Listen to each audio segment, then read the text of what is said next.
Hey everybody, it's Ron from Pick Dawgz, and this is Ron's Bank Shop Breakdown. We're going to go over 5 college basketball games for Thursday, February 1st, 2024. Now, if you like what you see, make sure to give this video a big thumbs up and subscribe to our channel. Don't forget to put your college basketball picks in the comments section below. And if you're looking for my best bets, including my college basketball bank shop best bet, you can find those at the premium picks tab at pickdawgz.com. There's also a link in the description.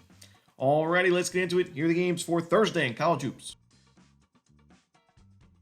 First up, we see IUPUI in Green Bay. This one's going to be 12 p.m. Eastern. It's going to be on ESPN+.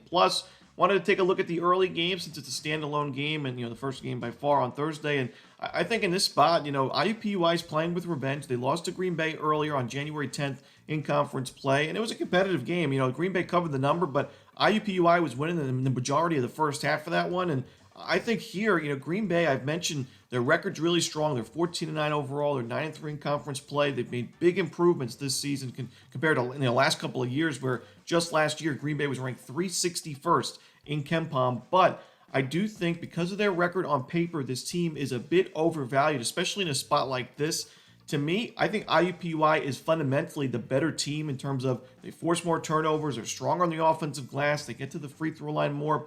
Now, Green Bay is a much better shooting team. That's been the difference maker for the Phoenix this year. It's why they're winning so many games, is they're 57th in effective field goal percentage. But this team turns the ball over a ton. They don't get to the free throw line much, and they take quite a few tough shots offensively, a lot of low percentage shots. Now, they've made them at a high percentage rate so far this season, but is it sustainable for an entire conference schedule? I just don't think so. And even if it is, I don't want to be laying this many points with a team that I do think is due for some serious regression on really both ends of the court, because it's not just the offense making those tough shots, but Green Bay's defense is also giving up quite, pretty good looks to their opponents, and their opponents are just missing those shots. They're 97th in effective field goal percentage defense, but Green Bay's 342nd in turnover percentage defensively, so it's not like their defense is very aggressive.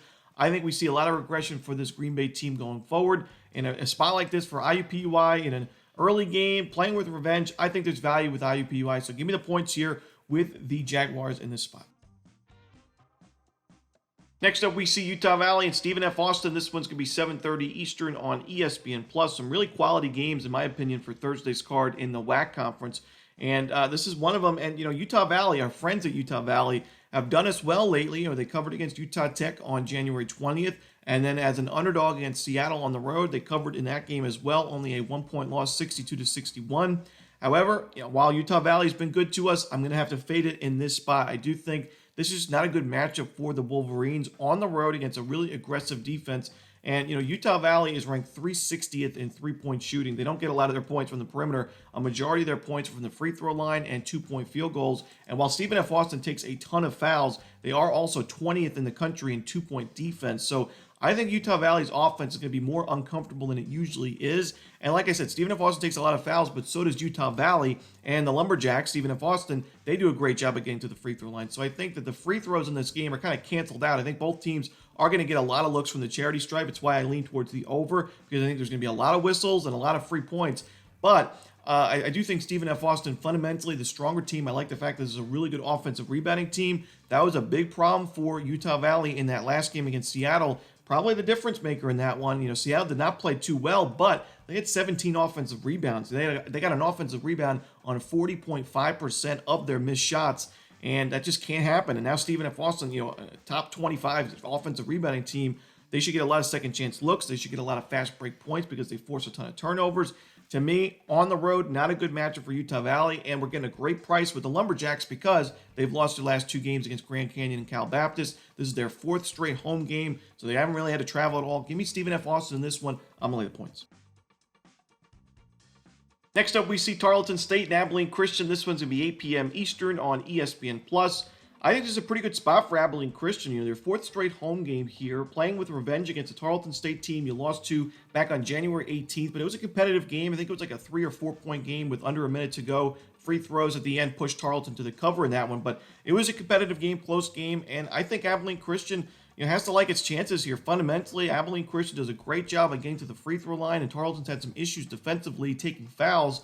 And, beyond that, Tarleton, I mentioned at the beginning of conference play, I thought this team was quite overrated, overvalued. They were 10-4 overall, 3-0 in conference action, but since then they're just 3-3 in WAC play, so they're now 6-3 in conference play, with still a solid record, but they have not been nearly as strong as they were at the beginning of conference play. And along those 6 games, we saw them lose 2 true road games to Cal Baptist and Grand Canyon, 77-63 and 74-48. So 2 blowout losses, or double-digit losses, especially to Grand Canyon. Yes, Tarleton did have a true road win along this 6-game stretch, but that was against UT Rio Grande Valley, probably the weakest team in this conference, and that was only a 4-point win. So I don't trust Tarleton on the road right now, especially with a revenge-minded team who actually has a pretty nice home court advantage. And also, it looks like Abilene Christian should be getting Cameron Steele back for this game. He was not available for the first meeting between these two teams. He was out for the first game at Tarleton, and he's a guy that's a 40+% shooter from the perimeter, so he's certainly going to help the offense. I'm going to take Abilene Christian in this one. I think they grab the W. Next up, we see Seattle and Grand Canyon. This one's going to be a 9 p.m. Eastern start time on ESPN+. I think Seattle could be in trouble in this one. We saw Seattle upset Grand Canyon not too long ago, back on January 20th, 86-79. Got to give credit to the Redhawks for that victory, but that was at home, and now it's a completely different story on the road. Grand Canyon, we know in this conference, I think they have the largest home court advantage in this conference, and one of the better home court advantages in mid-major college basketball in general. And now they're playing with revenge. Their only loss in conference play, and their only loss since November 19th, was to Seattle. Grand Canyon should be very fired up for this ball game. They've won their last 2 games since that loss to Seattle. Those were closer games, games you would say a little concerning, but both of those were on the road against Stephen F. Austin and UT Arlington. I think 2 teams that are really underrated right now.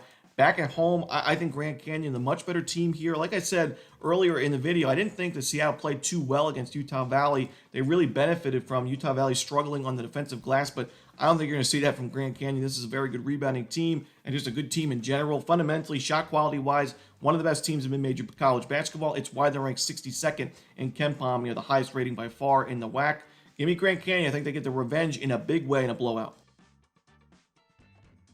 And finally, we see Cal and Arizona. This one's going to be 8:30 Eastern. It's going to be on the Pac-12 network. These teams have already played once this season. That was back on December 29th. It was the first conference game for both of these teams this year, and it was a 100-81 final score in favor of Arizona. Looks like a blowout on paper, and it was, but I think an interesting note about this game was that Arizona was up 28-9 in the first 10 minutes and up 54-26 by halftime. It looked like Arizona was well on its way to a 30, 40, maybe even more 50+ win in that ball game. But give credit to Cal. They made some adjustments in the second half, and they actually won the second half by 9 points, scoring 55 points in that second half. Now, you could say it was because Cal made some nice adjustments and maybe cracked the code to beat Arizona's defense. You could also say Arizona was up by almost 30 points at halftime. Maybe they took their foot off the pedal, and they were up. There was a blowout anyway, so no point of putting 40 minutes of effort in that game.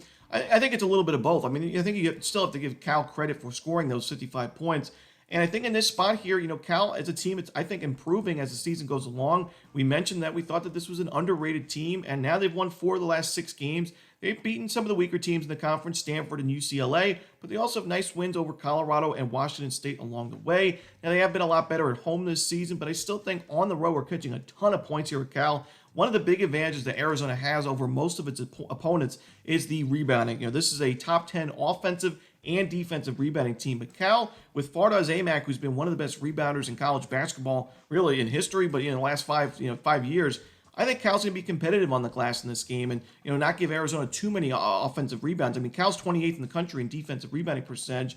I think Cal offensively is improving, and their defense is also better than the current efficiency numbers. So I think with revenge on the mind and, how well they played in the second half of that game against Arizona, there's value with the Cal Bears in this spot. Give me the points over Cal on the road to end the night. And that's it. Those are the games for Thursday in college basketball. Hope you enjoyed this video. If you did, don't forget to hit that like button and subscribe. And don't forget to put your college basketball picks in the comment section below. Again, if you're looking for my best bets, you can find those at Pick Dawgz Premium. As always, this is Romanelli. Good luck.